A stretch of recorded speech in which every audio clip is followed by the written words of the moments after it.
Sorry, boy, but his captain's got to teach his men what happens to those what crossing. Captain's got to teach stuff.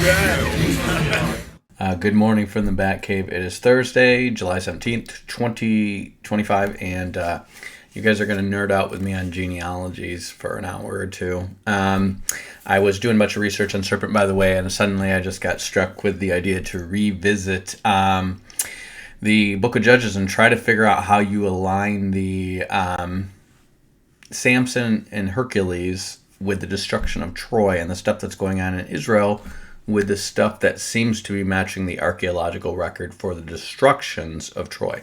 So there are several destructions of Troy. And then also I worked out what I believe to be the proper chronology and timelines for the Book of Judges to put 480 years between them coming out of Egypt and the building of the temple, or the starting of the building of the temple, which is recorded in 1 Kings. So there are certain things in the Bible that seem to be hard dates that we can't move them. There are other things that are not necessarily chronological, and there's quite a bit in the Book of Judges that is not chronological, because what the Book of Judges really is a record of the judges God raised up to deliver Israel over the years when they fell into idolatry. It's not really meant to be a succession of leaders of Israel, because most of these judges weren't leading all of Israel. You have guys like Abimelech, who claims to be king, but who's he ruling over and how long is he ruling? Doesn't last long. They try to make Gideon king, but at the same time, you get the Ephraimites going, chastising him for not inviting him to fight. Okay, so he goes to fight the Midianites, and he doesn't even invite them.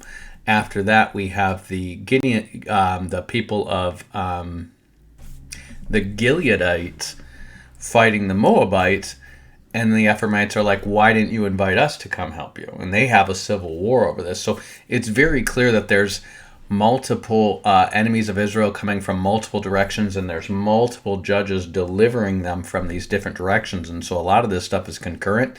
And then what you have towards the end of the Book of Judges, which seems to include Samson, the story of the Danites taking Dan, and then the story of the Benjamites almost being wiped out.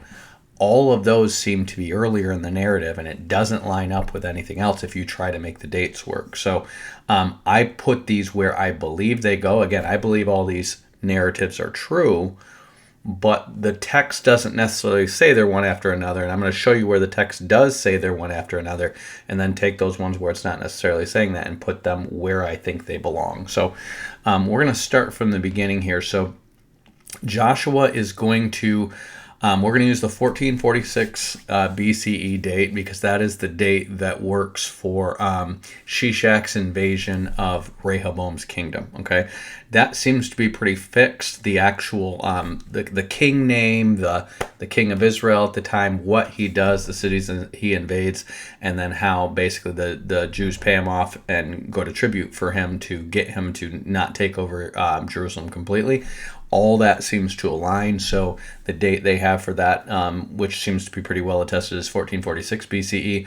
And that is going to put you within range of all the other stuff in the Bible. That the one distinction is going to be you're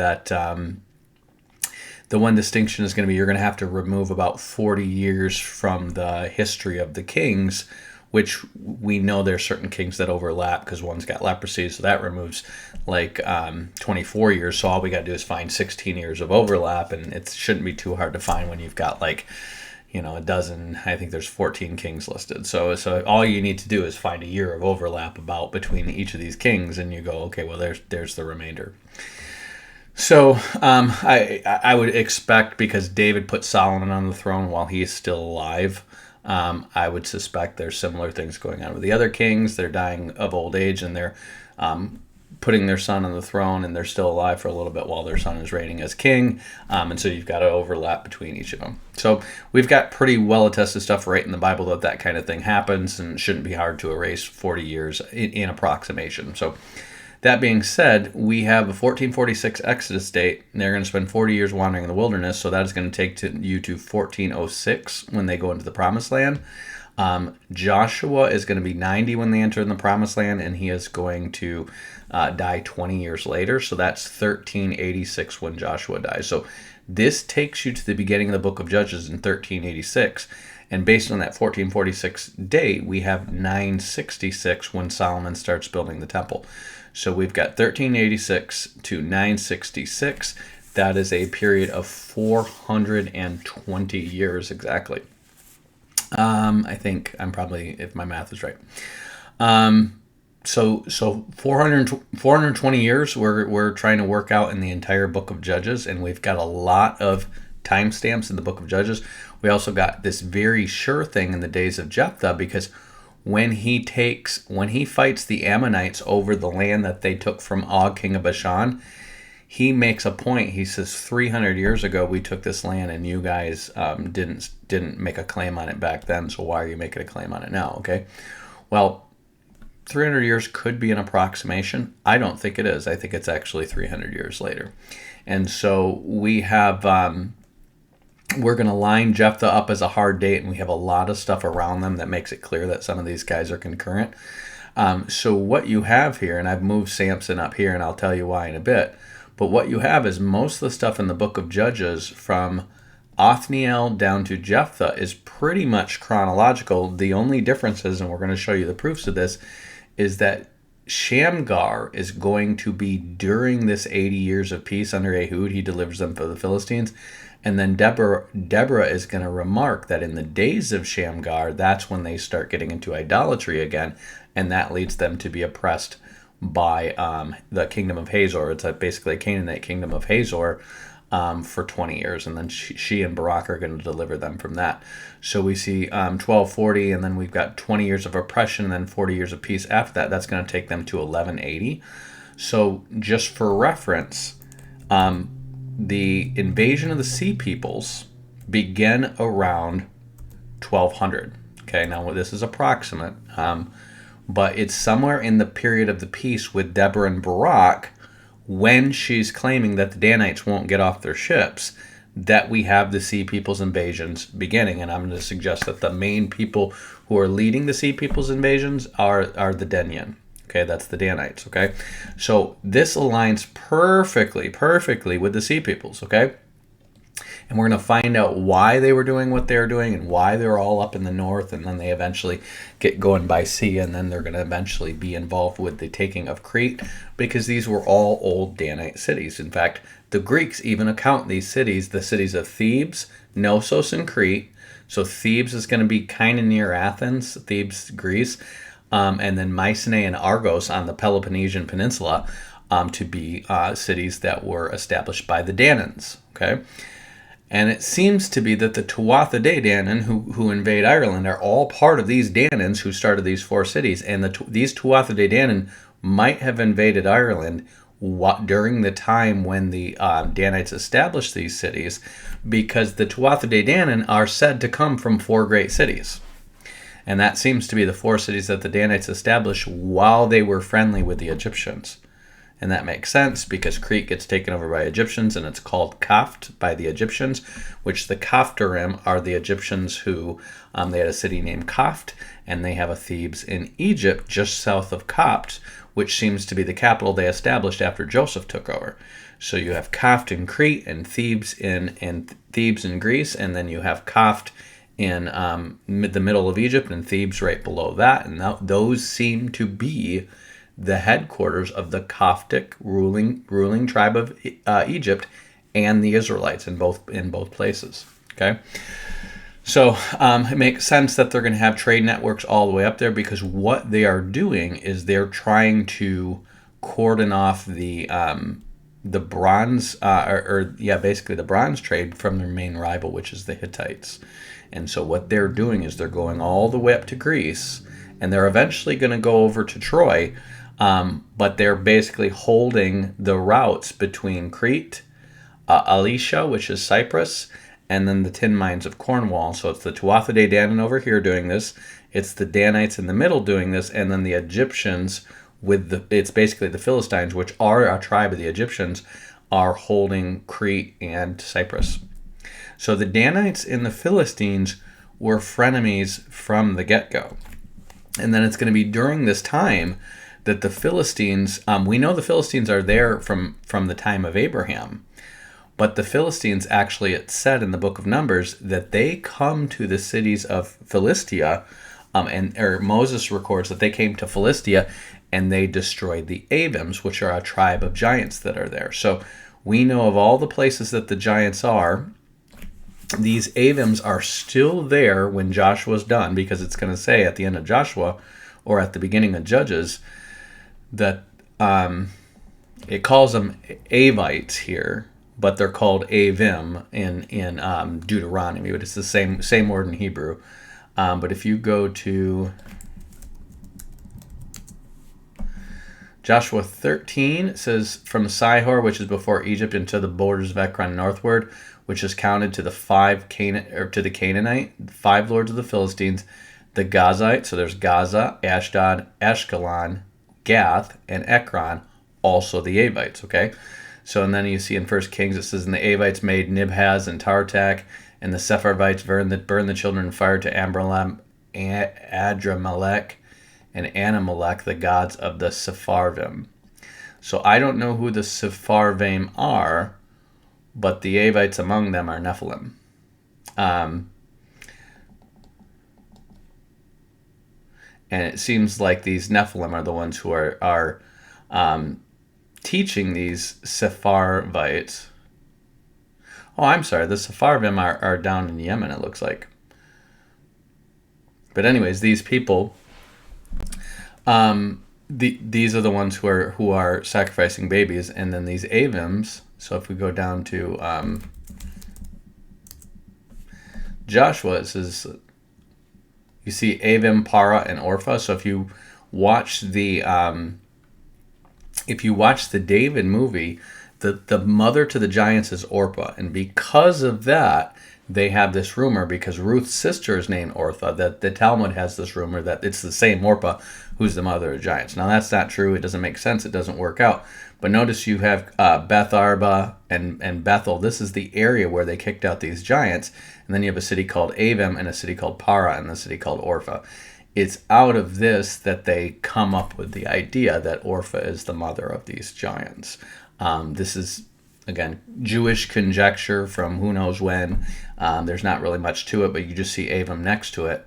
And then if you go to Avims, so we know the Avims are the name of the tribe of giants, and they're called sons of Anak. You see, it says, the people great and many tall as the Anakims, but the Lord destroyed them before them and succeeded them and dwelt in their stead. And he said, as he did to the children of Esau, which dwelt in Seir, when he destroyed the Horims before him. Now the Horims are not Nephilim. The Horims are the Horites, which are the people that Esau's married in with.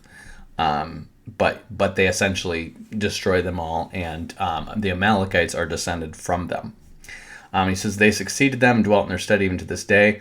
The Avims, which dwelt in Hazarim, even unto Azza, the Caphtorims, which came out of Caphtor. So these Caphtorims are Egyptians. These are actually the Philistines. This is where they come from, which came out of Caphtor, destroyed them, and dwelt in their stead. So what is it saying? It's saying this was once land that was dominated by these Avims, but the Philistines come from Caphtor and they destroy it. So they come from Crete and destroy it. And then when it talks about all the ones who are destroyed, these are going to be the ones that remain. So this is why the Philistines have giants among them. They don't go fish them up and find them. These are the remnants of the giants after they basically took over their cities. There's a few of them that are left. And these are probably the nobles, if you will, from among these giant tribes that are in charge here. And so those are the main giants that are left by the time Joshua's done with his conquest. Well, after Joshua, you're going to have during the time of Joshua, because the city of Lashem being taken by Dan is mentioned in the book of Joshua. So we know the Danites taking Laish and starting their cult is probably while Joshua is still alive. Okay. And they've got a Benjamite from Bethlehem, or a Levite from Bethlehem, Judah, with them. There's another Levite from Bethlehem, Judah, and I've heard people conjecture that it's the same person. I don't believe it is. this other Levite goes up to, he's a grandson of Moses, and he is accounted as a young man. So if Moses has sons, his sons are 80 when they come out of, by the time they get into the promised land, because, well, they're anywhere between like 40 and 80, because Moses is going to dwell in that land and have those two sons in 40 years in Midian. Then they're going to have 40 years in the wilderness wandering, which means those sons are between 40 and 80 by the time they enter into the promised land, which means if one of them has a son who's a young man, even if he had him when he was 60 years old, this man, he's counted as a young man, he's probably somewhere in between 20 and 30 or something like this by the time they go into the land. So I have him during Joshua's lifetime. Okay, so that's the city. These are the accounts at the end, and then we know that it's Moses' grandson. So it's pretty early on, and then when the Benjamites are nearly wiped out, we know that the priest at the time is Phinehas. It's the same Phinehas who was in the wilderness, who stabbed these people through when they were fornicating. So we know we're probably within, I would guess, within 40 years of him coming out of the wilderness. So I'm putting him in the days of Othniel, which is, you see, they have 8 years of oppression followed by 40 years of deliverance, okay? And of course, Othniel himself is going to be Caleb's, it's actually his grandnephew. So when they come into the promised land, he's probably a young man. Then you're going to have the 20 years of Joshua, and it says that they were faithful to the Lord all the days of Joshua, plus all the days of the elders who still lived, who were alive through Joshua. So you could even put in another, 10, 20 years here after Joshua dies. Because remember, he's 90, but most of the people coming out of the wilderness are going to be at most 60 by the time he dies, because they were 20. Well, I'm sorry, they're going to be at the most 80 by the time he dies, because they're 20 years and younger. If they made it into the promised land in the first place. So they're 20 years or younger 40 years earlier, which makes them at most 60 when they enter in the promised land, and he and Caleb are 80 and 90. They're much older than them. So those elders among them who are still righteous, they're probably all going to die pretty soon after. You're probably talking within 10 years at the most. So you could put up to 10 years here, but essentially it says after that they get wicked, and then they get oppressed for 8 years, and then he delivers them from these they're called the Cushan Rephthaim, which basically means, I believe it means the Kassite, because the Kassites are descended from Cush, double wickedness. And he says he's from the Aram Naharaim, or Mesopotamia, which means these Kassites are actually going to be accounted as coming over and fighting these Sutians in the Levant. Okay, so if you go to your Kassite kings list, you have these people start ruling around 1500. So this is around the time that the Jews go into captivity. And what happens is basically Hammurabi's kingdom falls right around the time Jews go into Egypt under Moses, or under Joseph. So this is going to be around 1700. They're going to be friendly with the Egyptians to around 1550. And during that time, you're going to have, within a generation of them going in there, Hammurabi's kingdom is going to fall, and then the Sealand dynasty comes in and takes over. And whoever these are, these could literally just be some marauders dispersed because of the Babel event. They come in and take over, and we have very shoddy record keeping until around the period that the Jews are oppressed by the Egyptians, or the Israelites. I'm sorry, I keep saying Jews, but anyways. It's around that time that these Kassites come out of the mountains, the Zagros Mountains, and these seem to be the remnants of Nimrod's Cushite relatives. Remember, I believe Nimrod is probably part Cushite, part Sinite, because he seems to come out of the priesthood, and it's going to be his relatives after he's overthrown that seem to go up into the mountains, because they're persona non grata now that he's overthrown. And they make a comeback, and they claim descent from what I believe to mean Father Cush and his wife, basically. So they seem to say, hey, we're descended right from Cush, which is where Nimrod was descended from, and that's where they claim their right to rule. They bring back the statue of Marduk to Babylon, which I believe was taken by the Elamites, and this was significant because this is the Marduk that the Tower of Babel is based around Marduk, okay? And so this is who the Amorites, the Amorites under Hammurabi established as their version of Enlil, or the high god, okay? So Marduk essentially becomes Bel, and so they look at it as like, we've got the main idol from the main cult religion from when it was once a unified empire back. And this is like 200 years later, and that kind of establishes their right to rule the whole area of Mesopotamia, and they essentially do. It seems like they make a treaty with Puzur-Ashur III, so they kind of have peace with the Assyrians, and they essentially take over Hammurabi's empire. And it goes from being basically uncivilized like it was during the Gutian reign to being civilized again, okay? And it's during that time that these guys are basically going to conquer the Sealand dynasty, kick these guys out. Then it says they're running campaigns in Sealand dynasty and Dilmun, and I believe Dilmun is all the way to Omar. They still have treaties with Assyria, so it doesn't look like maybe they fought Assyria and ended up with treaties, but it looks like they're mostly peaceful with the Assyrians. And then by the time you get to 1400 BC, which is around the time that they're entering into the Promised Land, this is actually during Joshua's day, it says he has a campaign against the Sutians. Well, these Sutians seem to be probably the descendants of Lot. They mention them, they're in Assyrian records, they're in the Amarna records, and then they're in these Kassite records as being distinct from the Haparu. And the Haparu seem to be the generic term for Hebrews, and you're going to have Hebrews accounted up here, you're going to have Hebrews accounted all the way over by Troy because the Danites are over there, you're going to have the Hebrews accounted down here by Babylon because that's where Abraham is accounted, and then you're going to have a lot of Haparus counted over here in the Levant because the Hebrew Israelites are invading them. But remember, there's lots of other Hebrews. Most of the Arabs are descended from Hebrews. The Aram Naharim are Hebrew, mostly Hebrews as well, but they're going to have people from Ur among them, and they're from Ur, so they're known as Hurrians instead of Hebrews. Also, because Haran is their capital, which is based on Abraham's brother Haran, and they're known as the Aram Naharim because they're a mixture of Nahorites and Arameans.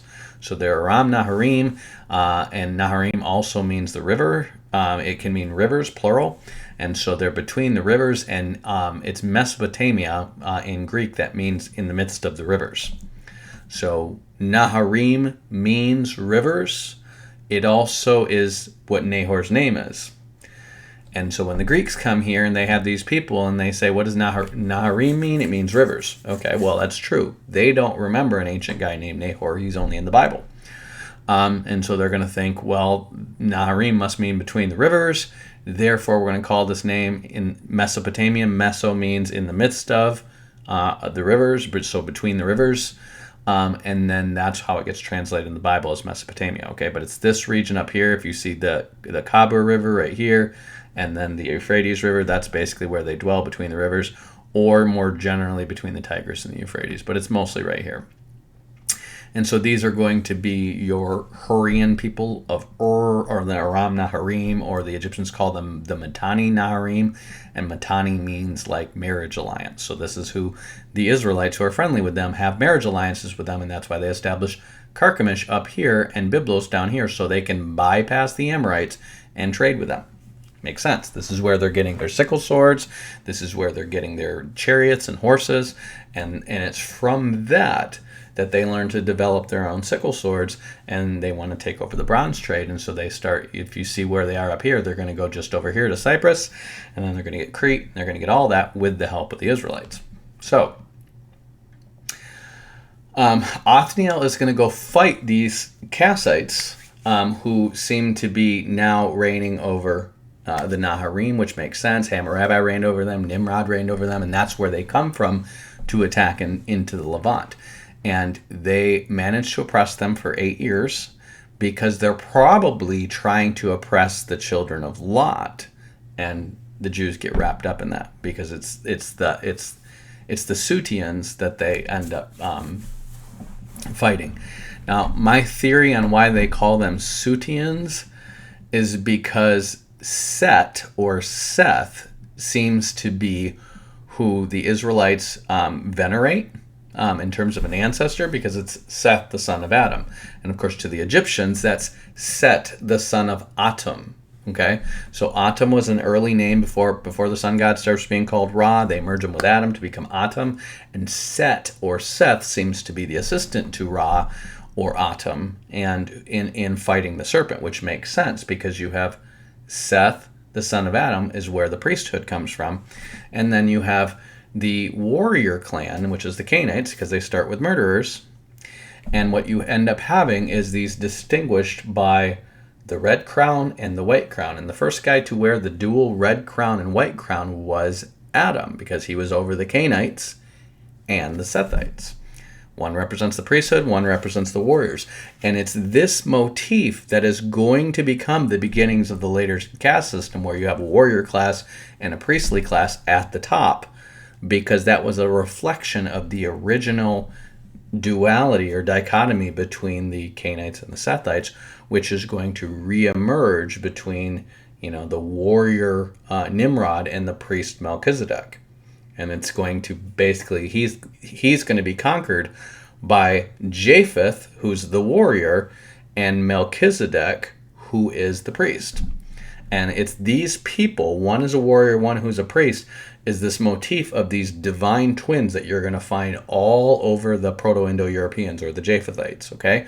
The idea of these divine twins, and these stories are going to get mixed up over the centuries, so you're going to have guys like Thor and Loki, who sometimes partner and they're sometimes enemies, because they're mixing up the story of Cain and Abel with the alliance of Melchizedek and Japheth against Nimrod's empire, because they're both alive when Nimrod's empire falls.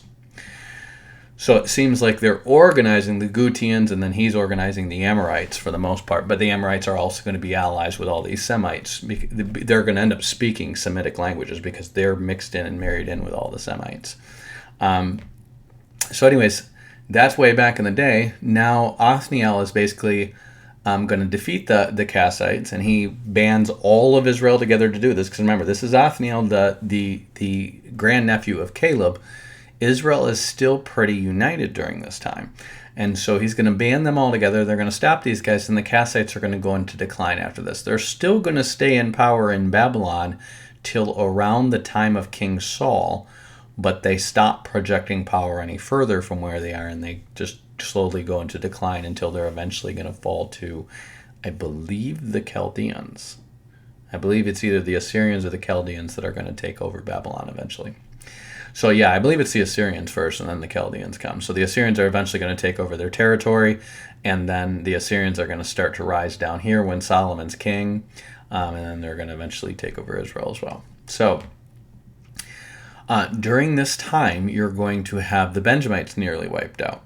And this is important because your scholars are going to look at the time of Deborah and Barak, and they're going to say, see, she gives no mention of Judah, and they're going to claim that the Song of Deborah is the truly oldest part of the Bible. They don't believe that Moses wrote the first 5 books of the Bible, and unfortunately, they're going to push this nonsense into your seminaries, okay? So they believe that it's not that the first 5 books of the Bible were edited because they were being translated into Aramaic, probably from the time of Hezekiah to the time of Ezra, because the Assyrians are making the whole Middle East speak Aramaic, and they're also deporting Jews and Israelites all over the empire.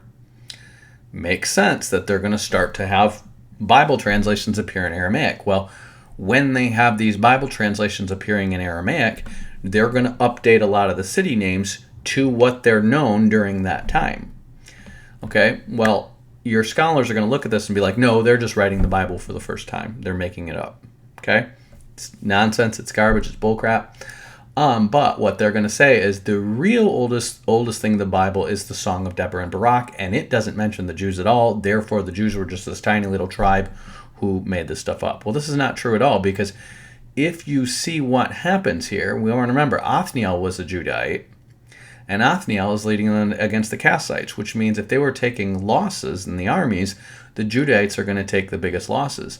Then when they go to fight the Benjamites, the Judahites are taking the lead in that. It makes it very clear that they are, and they take the biggest losses there. And so what you have with the Judahites is they come in here, and Othniel helps them wipe out the giants in Hebron, and they take Hebron. And then also in the first book of the chapter of the book of Judges, they sack Jerusalem. And so they start out strong, and they're coming in, and they're kicking butts and taking name. But after Othniel has fought the Kassites, and then they have lost, I think they lose like 25,000 people fighting the Benjamites. And that's why the Benjamites are ultimately almost entirely wiped out, but a lot of Judahites are lost too. And so during this next generation, which you're going to see Deborah and Barak is probably within 100 years of that, the Judahites are not trying to take the lead in all the fighting. They are not the biggest armies yet. Okay, they've been diminished. And so what happens is they're going to sit here building up their numbers, and you're not going to hear about them again start to reemerge from 1200 to around the time of Samuel and Saul. That's when they start to be big again. Even in the days of Samson, they're cowering before the Philistines. Their numbers are small, and so they mostly stick to Hebron. And it's during that time that the Jebusites take back Jerusalem while they're rebuilding their numbers. All this makes a lot of sense, okay? So because they're staying out of the fighting in a lot of this, and they're mostly staying up in their hills in Judah, it's by the time they get to the days of David and Solomon and Saul that they're the biggest army again, because they've been rebuilding their numbers and avoiding the fighting. So you could argue that that's cowardly, but you certainly can't argue that they didn't exist, because they're way up here in the beginning of the book of Numbers, or in the book of Judges. And of course, Judges 19 takes place way in the beginning, so we know they're heavily involved right in the beginning. And then it mostly becomes, it's different people from all different tribes who are picking up the leadership after that, because different tribes, you got to remember, when that leader from that tribe becomes a judge, he becomes a judge because he led the primary army that did the fighting, and other people are going to be supplying contingents to that. But it's mostly his people who are doing the fighting, taking the loss, and becoming the hardened armies that people can trust to protect them from the outsiders. And so it's a leader of them that becomes the judge, who's going to judge civil affairs after that. So Othniel is going to give them peace for 40 years. Then the Benjamites are going to almost be wiped out, and the Benjamites are known for being left-handed, right-handed. Then Ehud, from those almost wiped out Benjamites, is going to be the one who delivers them from Moab. And so they're going to be oppressed for another 18 years, and then they're going to have 80 years of peace, okay? Now, we know these guys have to be right after each other, because when you go into the book of Judges, first of all, we know who God leaves in among them. He says, these are the nations which the Lord left to prove Israel by them, even as many of Israel that had not known the wars of Canaan. So these are the people after Joshua and all his, the elders have died. Okay, the people who fought in those wars have died. He says, only the generation of the children of Israel might know and teach them war, at least such as before knew nothing thereof, namely the 5 lords of the Philistines. So those are those 5 cities. And then it says, and all the Canaanites and the Sidonians and the Hivites that dwelt from Mount Lebanon, from Baal Hermon, even to the entering of Hamath. Okay, so those are basically the Canaanites of the north, and this is who the Asherites and the Danites are busy fighting until they become the sea peoples. So you're going to read about in the Amonra letters you're going to have stuff coming from Hamath, which is where they are, and that is these are people who are going to be writing to Egypt and saying, help, help, help, we're your allies. Help us against these Haparus that are coming and burning everything down. And you're suddenly going to have Ugarit burn and all these other cities that are going to burn, because this is Hamath up here. Mount Hermon is right here. So this is basically Lebanon. This is where the Asherites and the Danites and probably the Naphtalites are fighting up here and conquering all these cities. But it's not really part of the narrative of the Judges, because none of these guys are raised up by God in response to delivering them from Israel, and also because they're the ones who are marrying in with the Sidonians and getting all wicked and corrupt after this. Okay, so they're not really accounted. Their victories aren't really counted to the glory of God because they're fighting for themselves, and they're not. They're getting worse and worse and worse into idolatry as they're doing it. So notice it's Mount Lebanon, from Mount Baal. So it should be probably the mountains of Lebanon. It's the whole from Mount Baal Hermon to the entering in of Hamath. Okay, so the entering in of Hamath is typically, I believe, kind of like the whole region to the top of Hamath. So it's also going to go up here, and it's going to go up to basically Carchemish. So Ehud is going to defeat Moab, and they're going to have peace for 80 years. And then at the end of his defeating them, it's going to be chapter 4. It says, chapter 3. At the end of it, it says, and after him was Shamgar, the son of Anath, who slew of the Philistines 600 men with an ox goad and delivered Israel. Okay? So it's the Moabites and the Philistines who are oppressing them. Makes sense that these guys are going to be delivered at the same time because they have 80 years of peace. So it's during this 80 years of peace that Shamgar kills 600 Philistines with an ox goad. Now that's probably not all that happened. You probably have a war with the Philistines, and within that context, he kills 600 with an ox goad, because it wouldn't make sense that he's delivered from the Philistines by just killing 600 men. There's a lot more of them than that. It also wouldn't make sense that the Philistines are basically going to leave him alone from that day until the days of Samson, if Samson is 250 years later. He kills 600 men and they just back off for 250 years. That makes no sense at all. And that's why I'm putting Samson way up here. So after him, notice it says, and the children of Israel did evil in the sight of the Lord when Ehud was dead. Okay? Now, we know this from the Song of Deborah, that Shamgar was at the end of the peace of Ehud, okay?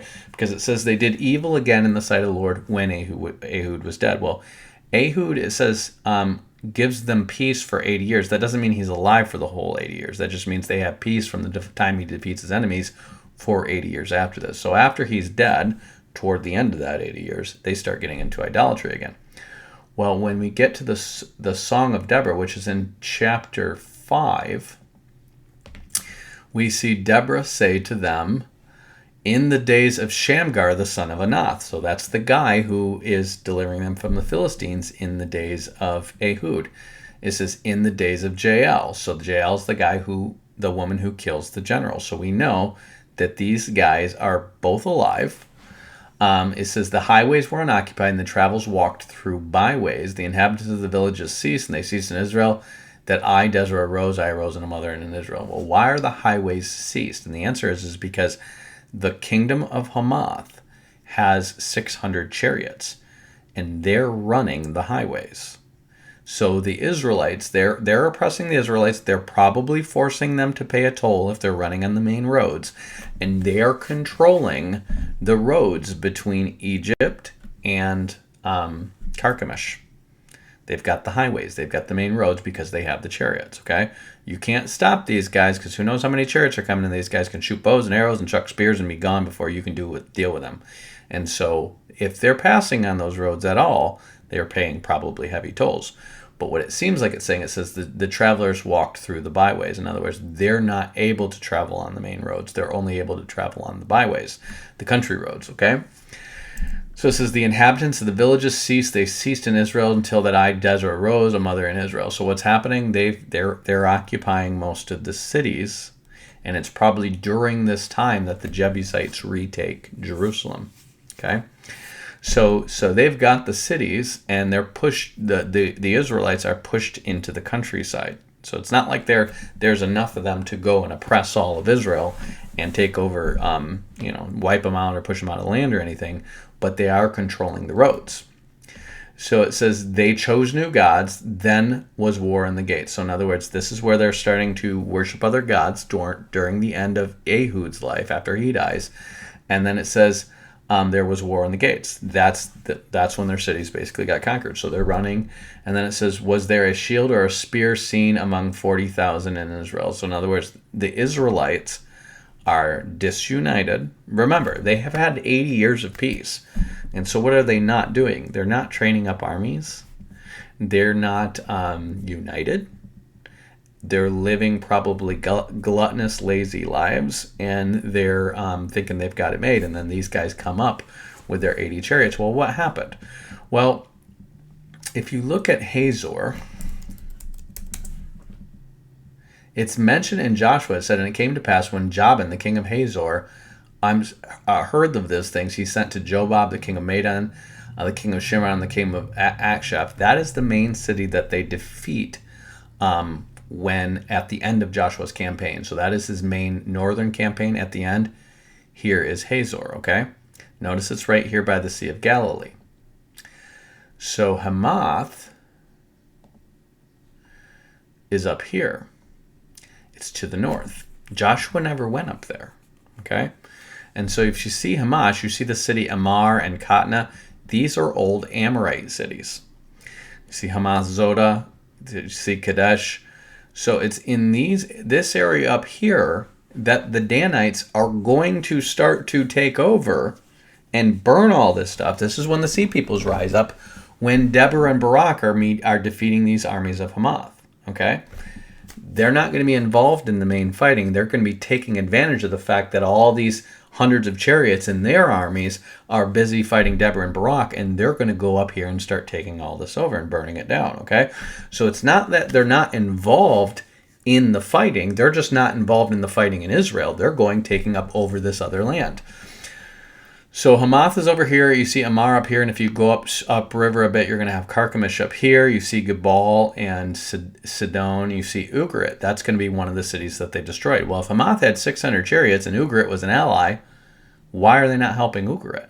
Well, it's because the Danites and the Asherites are building ships, and they're coming up here, and they're sacking this stuff, and then they're going inland, and they keep coming up. They're getting, I think, Aleppo they get. Ugarit, and then they're going to go up all the way up to the coast into Turkey. So they're taking advantage of the fact that this army is fighting the rest of Israel right now. So that actually lines up time-wise really good, because the Sea People's invasions are accounted to begin around 1200, and Deborah and Barak, their fighting, notice the 40 years of peace they have, is around 1220. Okay? So remember, these are approximate dates. But you're within 20 years of Deborah and Barak fighting Hazor and the Sea People's invasions beginning. And remember, we account the Sea People's invasions because they're accounted by places like Ugarit, which get destroyed, and then the Egyptians are going to note them coming to Egypt, and these Sea People's invasions are going to continue to around the fall of Troy, the first fall of Troy. And I'm going to suggest that happens with Samson, okay? So we have Ehud, we have Shamgar at the end of this 80 years of peace. We have Deborah and Barak also. They're going to slip into idolatry and go into this 20 years of oppression after this 80 years of peace. So this has to be concurrent. And so it's going to take you right to 1180 BC, okay?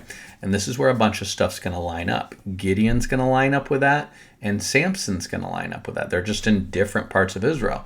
Deborah and Barak are in the north because their main enemy is Hazor, and they're fighting them all the way down in the valley of Megiddo and the valley of Jezreel and the main highways between Hazor and probably Philistia and Egypt. Okay, the King's Highway essentially.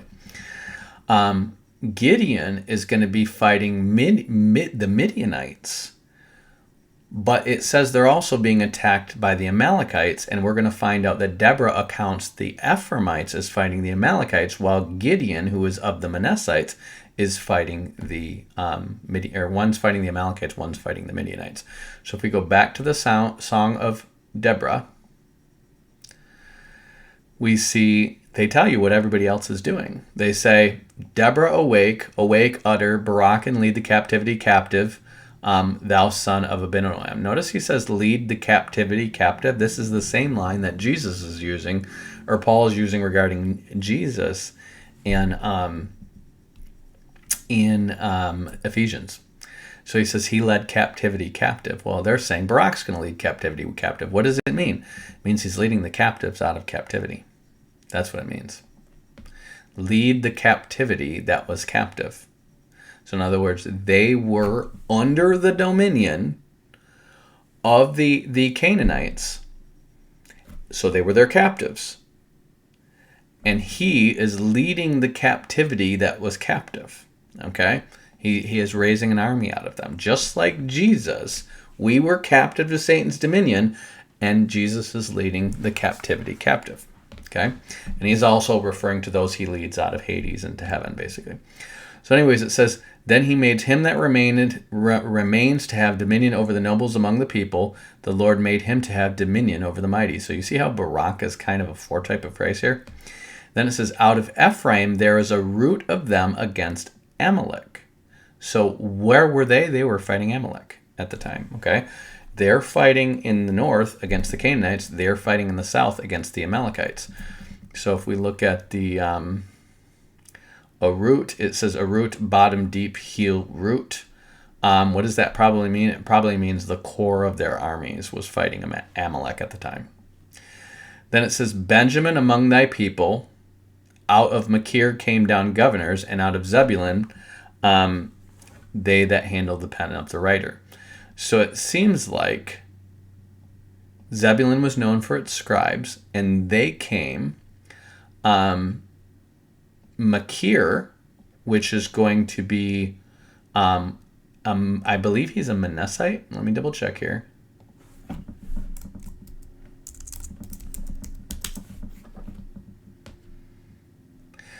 So Joseph saw Ephraim's children of the third generation. He also saw Machir, the sons of Manasseh, brought up on Joseph's knees. So what is he saying? So of the territory of Ephraim, which is, they're right north of, you have the Ephraimites up in the top hill country.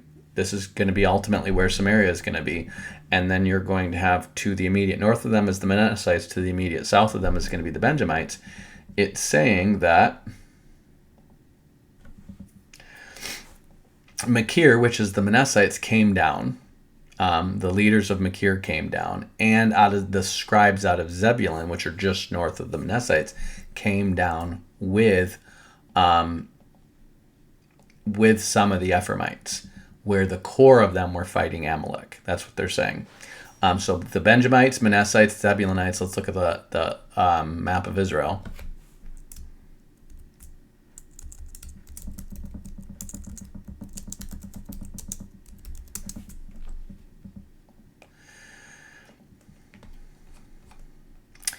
You see Zebulun right here, Ephraim's right here, and Benjamin's right here. So all these together are going to come to fight, and this is Hamath right here. Oh, I'm sorry. They've got Hamath down south. Hazor right here. So there might be more than one Hamath. Oh, there is. There's a Hamath up here that David is going to take later on. So this is a southern Hamath. So it seems like all these people are coming here, and it's around here in this Jezreel Valley that they're going to be doing the main fighting. And they're going to have Benjamites and Ephraimites with them, but they're saying that the core of them is fighting Amalek. Well, okay. Then it says the princes of Issachar were with Deborah. So Issachar is in the core of where they're doing their fighting. That's who's most, I think Barak is of the tribe of Issachar. He sent on foot to the valley. For the divisions of Reuben there was great thought of heart. What does that mean? It means they deliberated. They didn't show up. They deliberated, and so they didn't fight. So they're across the Jordan. Why abodest thou among the sheepfolds and hear the bleating of the flocks? For divisions of Reuben there were great searchings of heart. They were deliberating, and they never united and came over. Now remember, they're cowboys living on the other side of the Jordan, and they're in herds, and they've got flocks wandering and grazing the lands. So they're mostly farm peoples, and it takes more time to get them gathered up to come and fight. It's not like they're just coming downhill. They have to be gathered among this huge countryside of all these farmers to go and fight, and then they have to arrange to leave their flocks and herds safe behind them so that the Moabites or no other people attack. So they have to leave a contingent there, and then they have to go and send a contingent to fight, and they never basically show up on time. Then it says Gilead abode beyond the Jordan. Those are the Manassites on the other side of the Jordan with the Reubenites. It doesn't mention Gad, but Gad is pretty much mixed in with the Reubenites. And then it says, and why did Dan remain in ships? So the Danites are building their ships. They're preparing to go sack Ugra. They're already starting with the sea people stuff. And they've got this island, and I don't know if they have it yet, but it's called Adana, that eventually is going to be able to make like 250 ships at a time. Okay, but they're already involved in their ships. What are they trying to do? They're preparing to either take back or support the Danite cities that they had established during the Egyptian reign. So you got to remember, all of this is only still just a couple hundred years away, maybe 250 years away from the time when they established these cities with the Egyptians. Okay, they had those cities up until the Israelites go into captivity, and then those cities probably get taken over by Caphtorites or Philistines and Greeks. Okay, so it says Asher continued on the seashore and abode in his breaches. So their breaches are typically probably the cuts into the rock and stuff like that where you could stash your ships. So it seems like they're running the ports and the Danites are pushing ships out. Okay, they're partnering in this stuff, and of course, they're going to take their territory, which is not. This is not completely unreasonable because it talks about how the Danites are pressed up into the mountains by the Amorites, which is where Samson starts out his story, and they're just pressed up against the Judean mountains, and the Philistines and the Amorites have them closed in. So they're trying to get Joppa, this little port, to go take other lands with the Asherites because they have nowhere to live. They have Dan, but that's just one city. Okay, so they're a pretty big people, and you talk about 300 people take the city of Dan, or 600 people, I think. They need a lot more land to go live in, and they're going to get it now. So it says Zebulun and Naphtali were people that jeoparded their lives unto the death. So notice they had the scribes of Zebulun came and fight. Now these are just regular Zebulun. And Naphtali, they're right next to them. So you've got Zebulun and Naphtali, okay? Dan and Asher, remember the Danites are right here. They don't have Ekron. They don't have these cities conquered. They're actually up here pressed against the mountains, and then they probably have Joppa. They probably don't have this whole territory, even though it was allotted to them. And then they're going to Asher, this is their territory, but they haven't taken it yet. They're mostly living among the Philistines. And so what's happening? They're partnering with them to take over this land and sack the cities and stuff like that. So then it says, the kings came and fought of the king of Canaan by Tanakh, by the waters of Megiddo. So this is the valley of Armageddon that they're doing this. They took no gain of money. And then the rest of it is basically the brook Kishon, which is where they're fighting. It's just making fun of him for losing. He's like, ha ha, he lost, okay? So that's what happens in the days of Deborah and Barak. But remember, it talks about the Ephraimites fighting Amalek. Well, in the next story, when you see this, and the children of Israel did evil in the sight of the Lord as a beginning, this is how you know it's a new narrative, okay? This is not the same narrative as this other stuff that's all connected together. We see after Ehud, after Shagmar, in the days of Shagmar. It's very clearly connected. This is an entirely new narrative, and this is the story of Gideon. And this is going to go on a few chapters because it's about Gideon and his son Abimelech trying to make himself king. Okay? And so Gideon is raised up in the south, and notice it says, and so it was that when Israel had sown, the Midianites came up, and the Amalekites, and the children of the east, even they came up against them. So the Midianites are leading the oppression, but it's also the Amalekites and other people from the east that are coming up against them. And it says, and they encamped against them and destroyed the increase of the earth till thou come up to Gaza and left no sustenance for Israel, neither sheep or ox or ass. So what are they doing? All of the southern territory. This would be the southern territory of Judah. Remember, the Judahites are mostly up in Hebron. Why aren't they fighting for their own territory? And it's because of this your scholars are like, oh, the Judahites were just a small tribe and they really weren't much of anything until then. Well, no, if you account the stories, these guys have probably lost 50,000 men in the past generation in wars and stuff like this, and they're just now holed up in their towns and their villages and trying to rebuild their numbers, basically. And so who is going to take the leadership? Well, the Ephraimites and the Manassites, the sons of Joseph, okay? And so the Ephraimites are going to fight the Amalekites, and Gideon is going to fight the Midianites. And so it says that the Midianites are, he's going to fight them, he's going to kill these 4 kings of the Midianites, and then at the end of this,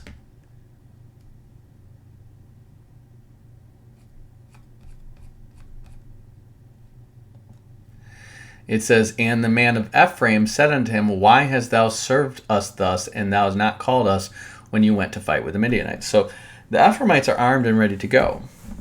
Why? They've been fighting the Amalekites, okay? So their armies are united and ready to go. They're fighting the Amalekites, and they chide him for not helping them, for not inviting them to pillage and plunder the Midianites, who've got a bunch of wealth, because they've been invading Israel for years, okay? So he says, "What have?" And he answers them. He says, "What have I done in comparison to you? Is it not the gleaning the grapes of Ephraim better than the vintage of Abiezer?" So who is Abiezer? Probably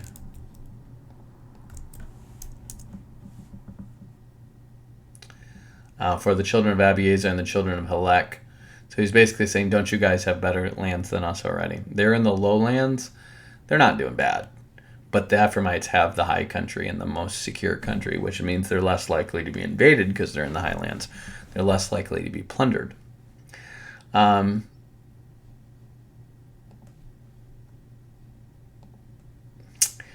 So he says, "God has delivered in your hand the princes of Midian, Orb, and Zeb, and what was I able to do in comparison to you?" So notice he's accounting what he did as less than what they're doing. Well, why? Well, they've taken out the Amalekites.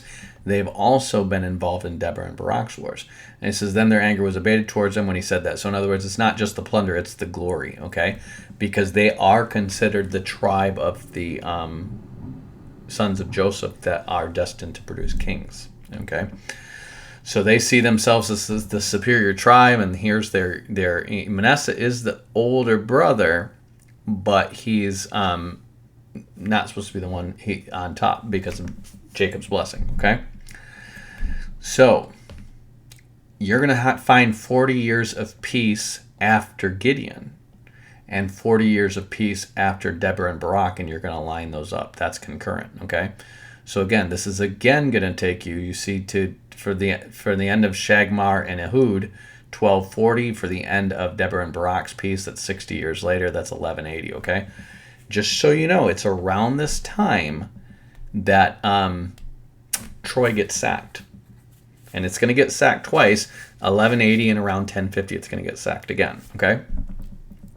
So, what happens? Why am I placing Samson at this time that's aligned with them? Samson is, remember, they're getting, the Judahites are not involved in any of this fighting with Deborah and Barak or with Gideon. Why? And the answer is because they're being oppressed by the Philistines at the same time. Okay? So the story of Samson, even though it's much later, we're going to jump to that. The Danites, it says they're remaining in their ships, but then they have the ones that are pressed up against the mountains of Judah. And if we jump forward to the story of Samson, beginning in 13, it says, "And the children of Israel did evil again in the sight of the Lord."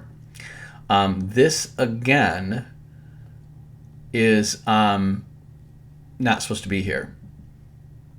It should be at the beginning of the sentence. If you have the Hebrew written out, it's going to say, "Again, the children of Israel did evil in the sight of the Lord, and the Lord delivered them in the hand of the Philistines 40 years. So when it's saying again, that word again can just mean, it doesn't mean after this.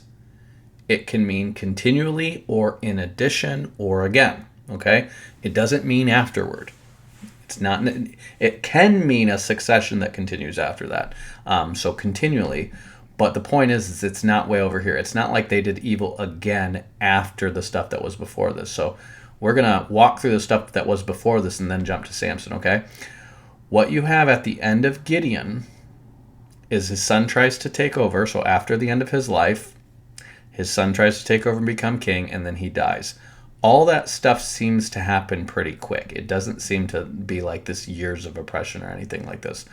So if we go to, remember, Deborah and Barak, the Song of Deborah is going to be in, or Gideon is going to begin in chapter 6, and then chapter 9. So Gideon's got a pretty long storyline here. Is going to be Abimelech, who kills all Gideon's sons after he's dead, and then he's going to try to take over as king. He's related to the Shechemites, which are a Canaanite tribe. He tries to take over and make himself king, and then and then the last son of Gideon, who is still alive, curses him. He curses them because their father delivered them from Midian, and he says, "Look what you guys have done," in response to what my father did, killing all his sons. And then a woman drops a rock on his head when he tries to invade this place, and he dies. And it says, thus God renders the wickedness of Abimelech, which he did to his father, in the slaying of his brethren. And all the evil the men of Shechem did God render upon their heads. Upon them came the curse of Jotham, the son of Jerubbaal. So this all seems to happen pretty quickly after he dies. He kills his brother, claims that he's king. People rebel against him. He tries to go fight them, and he dies. We don't have anything that suggests that he did this for years. So we're going to assume that's right at the end of, the peace from their enemies that Gideon wrought. But we have very clearly here in Judges 10, and after Abimelech, there arose to defend Tola. Tola's going to judge 20 years. Then Jair, he's going to, let's see. So you have Tola. You have, it says, the son of Pua, the son of Dodo, a man of Issachar, who dwelt in Shamir and Mount Ephraim. Then you're going to have Jair, a Gileadite. He judges them for 22 years, and he had 30 sons and daughters, blah, blah, blah. Then he is going to die, and then they're going to do evil again, and he's going to raise up Jephthah. Okay? So again, we know if Gideon is lined up with Deborah and Barak, then we have to put Tola, Jair, and Jephthah right in a row after Gideon and after Deborah and Barak. So we're pausing on Samson for now, and we're covering what comes after. And so you have these two guys, and it doesn't mention them fighting anybody. They just seem to have civil rule over the north and the east, but it's consecutive. Because remember, Gilead is right on the border of the Jordan, so they can cross both sides of the Jordan. So they seem to be ruling over that same territory that was delivered by Deborah and Barak, which is basically the north, okay? You're going to have one of them is from, he's from Ephraim. I don't know why I put Tola. Let's see, hold on. Oh, a man of Issachar and dwelt in Shamir in Mount Ephraim. Okay, so he's a man of Issachar who dwells in Ephraim, okay? So these guys are basically, it's going to be Ephraim to the north. These guys are covering. And he's coming from the east, and he's coming from the north, but they have a bunch of sons that are going around on donkeys and stuff like that, taking civil cases, checking up on things, making sure things are civil and orderly, okay? So you're going to have a period after Gideon's 40 years of 45 years where this is going to be. So that's going to take you from, I don't know why I've got Gideon 40 and I've got 23 and 22. That should take you to 11:15. So I've got 11:15 BCE. I'm sorry.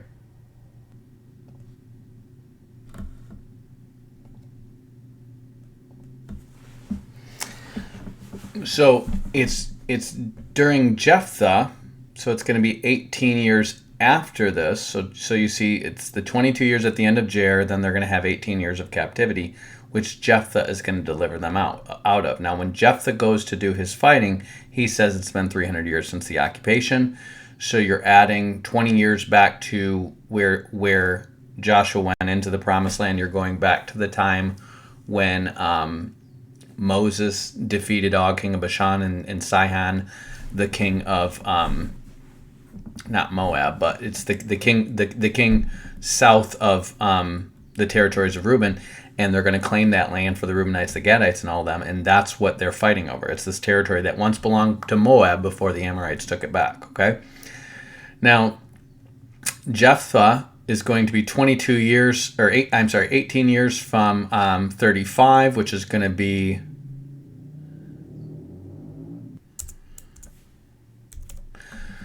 so it's going to be 11:17, where he makes the claim that it's 300 years from that. So 11:17 to 1386, that makes sense. You're going to actually add 20 years to that, and it's going to be, no, I'm sorry.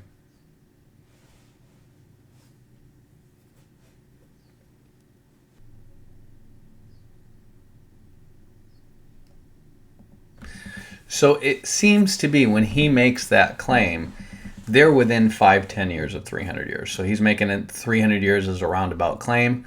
But if you line all this stuff up, it seems to point right to it. So After him, we're going to have in the exact same narrative, it's going to say after him is Isban for 7 years, and after Isban is Elon for 10 years. So that's going to be in his narrative. And after him is Abdon for 8 years. So that's going to take you from 1117 to 1110. Oh, I'm sorry, you're going to add 6. So 1104 BCE. You're going to have Elon.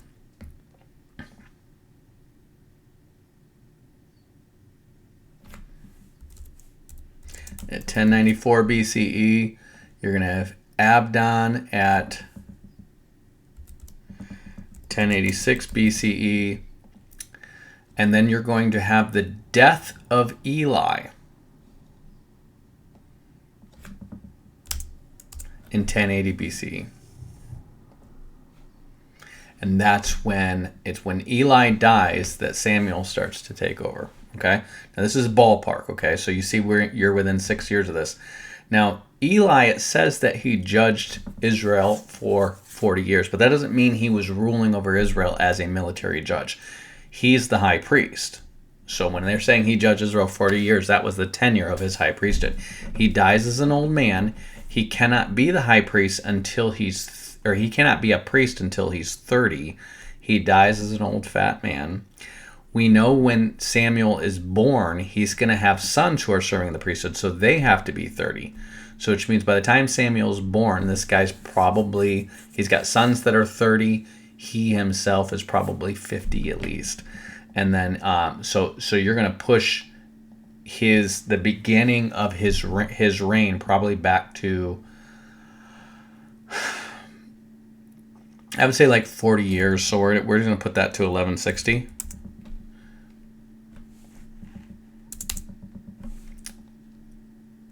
So this is ballpark, but the point is that he's rising up to his priesthood around the time that Tola of Issachar is starting to rule in the north. So this is going to be after this period with Deborah, Barak, Gideon, and Samson. Okay.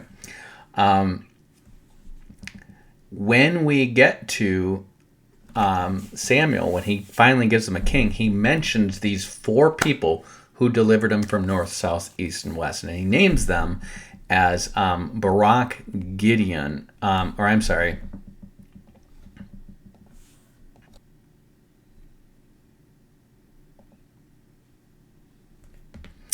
This is in 1 Samuel 12. He's going to tell them, okay, I'm giving you a king. When they finally accept Saul as king, he's going to tell them, this is after Saul wins his big victory.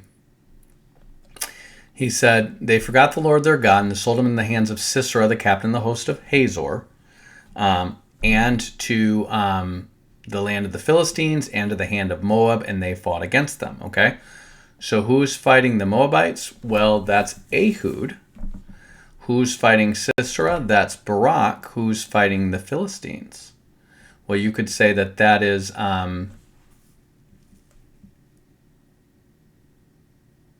Shamgar.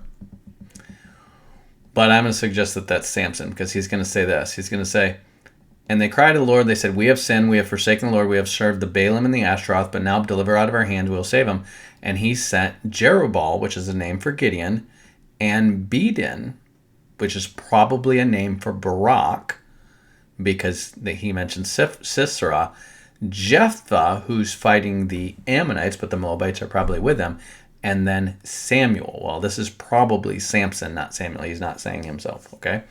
So he's literally saying Gideon, Barak, Jephthah, and Samuel during this time that they all were oppressed on every side, okay? So look at what we have here. We have Deborah and Barak, Gideon, Samson, and then Jephthah. Those are the main 4, because the guys around them are not military leaders, okay? Those are the main 4 military leaders before you get to him and Eli. Everybody else around them are just civil leaders. They're not military leaders. In fact, you have Othniel and you have Ehud and Shagmar. That's going to be in their pretty ancient past by this time. This is like 250, 300 years ago, okay? But in their recent history, you're going to have Deborah, Barak, Samson, and Jephthah. Those are the 4 leaders before you get to Samuel's judgeship where he's actually appointing Saul to lead armies again. Okay, all these other leaders are civil leaders besides those four. So we're going to assume that those are the four he's talking about. Jerubbaal is Gideon, Bedad is probably Barak, Samuel is actually Samson, and Jephthah is, these four. Okay, so it makes sense because all of these guys are going to be roughly a century before him. This is all in the past century. So this is recent history. They would all know it. Their grandparents would have lived through this. So they would have known these stories, okay? So what you have here, what I'm doing to date this is I'm taking the 480 years from their coming out of Egypt. So this 1446 plus 480 years, and it takes you to 966 BCE. So I go back 4 years for Solomon because he starts to build the temple in his 4th year. I go back 40 years for David, so 44 years is going to take us to 1010 BCE. That's the beginning of David's reign. And then I go back 40 years for Saul, because it says he reigned 40 years, and that takes us to 1050. And then I have Samuel is going to be ruling for a while. Now, he's a young kid when Eli has adult children in the priesthood, which means Eli has to be at least 50. Eli is an old man when he dies, and then Samuel is going to reign to the point where he has his sons set up as judges, and they don't like his sons as judges, okay? So Samuel seems to be reigning. I'm giving him a ballpark of 20 years before they asked him to make Saul king. And then he dies before Saul's reign is done, probably within 10 years of the end of Saul's reign. And so what you're going to have here is him probably ruling for 30 years before Saul, and then let's say he dies 30 years after that, so that's 60, which means he probably starts when he's a pretty young man. Remember, he prophesies the death of Eli and his sons, and he does this as a small boy, and then he probably grows up, and I would imagine he's in the ballpark of 30 when he starts. He's in the ballpark of 60 when he makes Saul king, because he mentions himself as an old gray-haired man. And then by the time he dies, he's probably in the ballpark of 90. Makes sense. So if you go back to that, and then you go back 40 years back from Eli, because it says that he reigned for 40 years, that's going to take you from 1080 to, it's going to be 1120 when Eli starts to rule. So if you look at the dates of this, you have Abdon ruling from 1086. Samuel starts in the ballpark of 1080 to reign, which means if you just have Eli as an overlap going all the way back to the days of Jephthah, see how much this makes sense? Eli starts his judgeship as the high priest when Jephthah is still alive. This is why Samuel is mentioning Jephthah, Bedad, Jerubbaal, which is the name for Gideon, and Samson, or he calls him Samuel, okay? He's mentioning these four because Jephthah, the last of these four military rulers, is going to be alive when Samuel starts his high priesthood, or when Eli starts his high priesthood. And these other guys are carrying out the civil rule in the north, but the priesthood is at Shiloh, which is in the southern part of Ephraim, just north of like Benjamin and Judah. So they're probably judging in the south. In fact, it tells you where Samuel would go judge.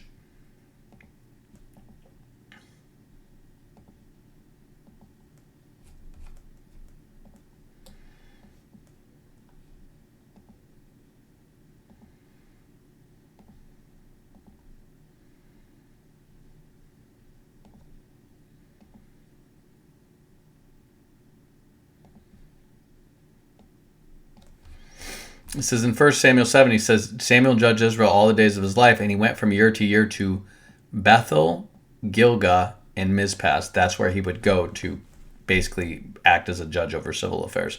So let's look where these cities are.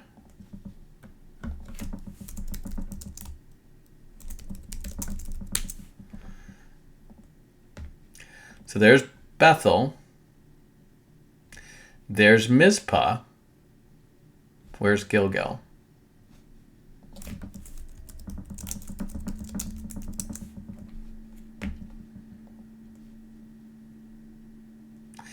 So they don't seem to know exactly where Gilgal is. They have a couple of places, but they suspect it's near the top of the Dead Sea.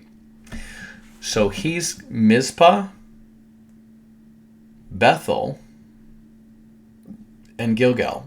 This is a tiny little territory that he is doing his judging in, which means he probably goes to Gilgal so people from the other side of the river can come and put their cases before him.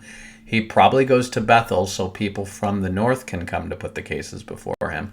And then he goes to Mizpah, and that's where people from the south can put their cases before him. That's what I would suspect.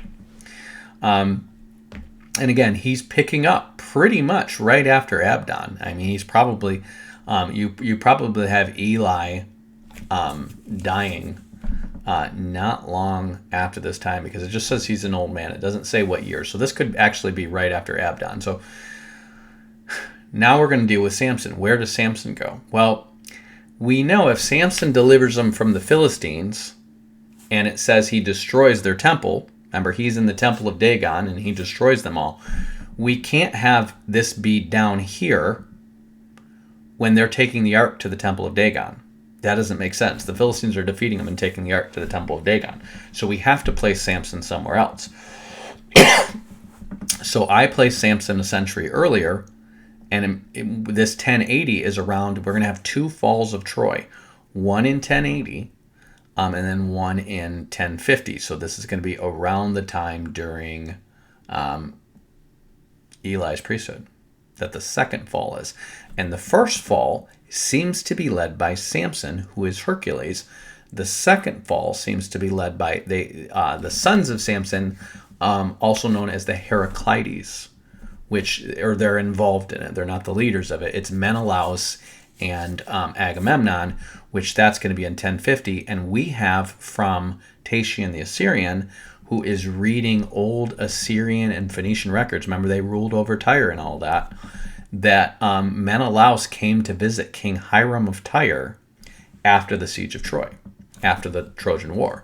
So Menelaus is one of the victors. And remember, they're going to win the Trojan War with a Trojan horse and all that. And Menelaus is one of the victors. And he comes and visits King Hiram, who is the same Hiram who is a friend of David and still alive during Saul's time. Or during Samuel's time. So he helps him build the temple. That's the guy who sends Hiram a biff. So Menelaus has to be the 1050 siege of Troy, because that would mean that Menelaus is going to visit Hiram somewhere between, if Saul's reign is going to end in 1050, or I'm sorry, Saul's reign is going to begin in 1050 and David's reign is going to begin in 1010. It's somewhere in this period between 1050 and 1010 that Menelaus visits Hiram. That's Tatian the Syrian. So, so this is all going to fit. Now let's look at the secular records. What happens with the siege of Troy? They have, here's the dates of Troy's layers of destruction. Okay, and this is what they think happened with it. Okay, you have Troy 1. They believe it was either destroyed by an accidental fire or an earthquake. So it would have been a smaller city back then. Then you have Troy 2, seems to be destroyed by a fire or an earthquake around 2250. Well, what happened around 2250? The flood is 2300. So what it's probably destroyed by is the flood, but you're probably having earthquakes with the flood because the fountains of the deep are bursting open, so you're having earthquakes. That's knocking stuff over, and everyone's lamps get knocked over, and fire starts all over the place. So the initial destruction is by fire, but then it gets destroyed by a flood ultimately, okay? Now,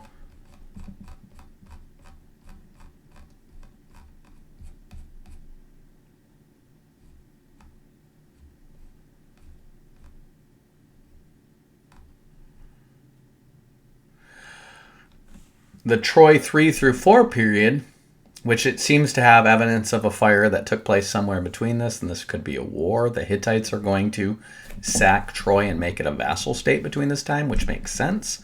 But it's ultimately going to fall again around 1700. Well, what happens around 1700? The Tower of Babel. So you're going to have confusion of tongues, and you're probably going to have whoever was ruling it dissipate from that area and go back to their territories, and it gets taken over by mixed people that are probably remnants of those descendants mixed with Hittites, because the Hittites make it a vassal state, and the Hittites are just kind of coming to power during this period. So it's either there or afterwards. So then they have the Troy 4 period, and what they figure out is, again, it's going to go through periods where it's not settled, and then it's going to be resettled. So this 1700 seems to be an abandonment of it for 400 years. Why? That's when the Tower of Babel happened. See, when this was here, you have basically a Thracian city sitting among Javanites or Ionians, the Greeks, and they all speak the same language, and they're trading with Japhethites and all these other people because they all speak the same language. Tower of Babel happens, it gets destroyed. Then it starts to get rebuilt, and it's now a city that ends up being a vassal of the Hittites. So what you probably have is it's rebuilding right there, and then it probably gets sacked by the Hittites and becomes its vassal. Or it gets sacked by another enemy, and it voluntarily submits to the Hittites to have a defense by them. Now it says here, collapsed buildings likely due to earthquake rather than war, so it could be a non-violent destruction. But this is going to be the Hittite era. Okay, the Hittites, I think, let's see when Hatti falls.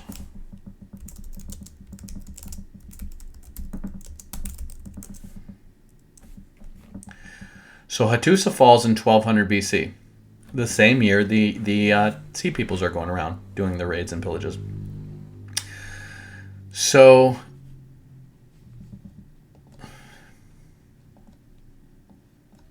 it looks like it just gets destroyed by an earthquake here. And then somewhere in this period, between 1250 and 1180, that's when it becomes a vassal of the Hittites. Now, what's going on in this period between 1250 and 1180? That's when the Sea Peoples are raiding, okay? So the Sea Peoples are raiding, and the Danites are coming, and they're probably taking over Cyprus, Crete, the Peloponnese, so they're getting their old cities back, and then they're settling in Dardana, which is around Troy. They're probably marrying in with the Trojans, and they are probably breaking them free from Hattusa, from Hatti. And in doing that, that is their main trade city, and it's also the route from which they secure their tin and their copper for the making of their bronze weapons.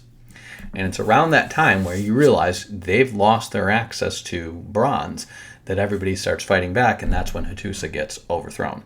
Now, it's probably not the Danites who overthrow it. They might be involved. They might be talking to the Japhethites, but they seem to be sailing all around this region, and they're going up into all these rivers, which become Dnieper and Don and all these Dan names in their river names, until it becomes the generic word for river among these, I think the Germans, one of these people, they assume that Den is like a Proto-Indo-European name for river because it's all Japhethites that live there, but DN is all over the rivers. Well, that's because of the Danites, okay? So it's in this period from 1250 to 1180 is when it seems like the Danites are marrying in with and allying with the Trojans and setting them free from the Hittites.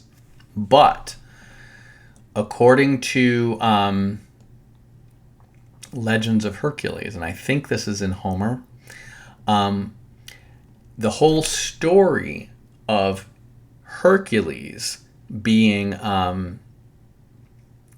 sent on these 12 labors, what it is really about is about the king of Troy refusing to marry a princess to him. Okay, remember, Samson's got woman problems his whole life.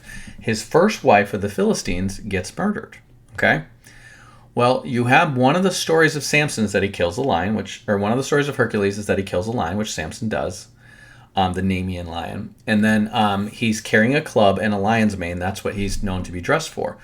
Well, he's also accounted as being possessed by the gods or something like that and destroying his family and killing his wife and kids in a fit of rage, which is probably a corruption of the story of how Samson gets his wife and father-in-law killed through his whole thing with the riddle and setting their fields on fire and stuff like that.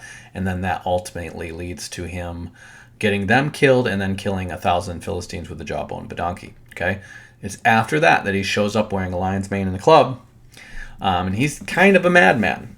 And the guy's wearing a lion's mane and carrying around a club, and he's super strong. He's kind of crazy. And rumor is that you got your family deaded, unalived. Okay, so the rumor is that he gets his family killed, and this is part of the reason why this king of Troy doesn't want to give his daughter to him. You're nuts, dude. He's super strong, but he's super cray-cray, and I don't want to give my daughter to this guy. Well, what ends up happening, it says, is that Hercules overthrows this king. Well, he's not just going to overthrow this king without breaking into his city first. And so Hercules is probably leading an army of Danites to destroy the city, and then they place in its place King Pre-Trib, who grew up in Darduna, which is the settlement of the Danites. Okay, so, or Dardana is the name of the city. This is where the Dardanelles gets its name. So it's that Pre-Trib that is the king when these Heraclides, these descendants of Hercules, which I believe is Samson, are involved with the Trojan War. Now look how that makes sense with the secular data. You have 1250, that's when the Danites are helping them break free from the Hittites, and they're probably fighting. There's probably, it says there's earthquake rather than war, but it says it's a powerful, well-fortified city with monumental architecture. Some scholars thought that this was Homeric Troy, but the lack of warfare signs shifted the attention to the next phase, okay? So what is this? This is them in their heyday when they were the main port city to the Hittite Empire, and they're the source of all their bronze, okay? But this next phase from 1250 to 1180, so again, it seems to be destroyed by an earthquake in this phase, and then it's rebuilt, and then it's destroyed again in 1180. It says a violent destruction with evidence of fire, arrowheads, human remains, and hastily buried valuables. That's when it was sacked by Samson, aka Hercules. And then it says it's most associated with the Trojan War in most models.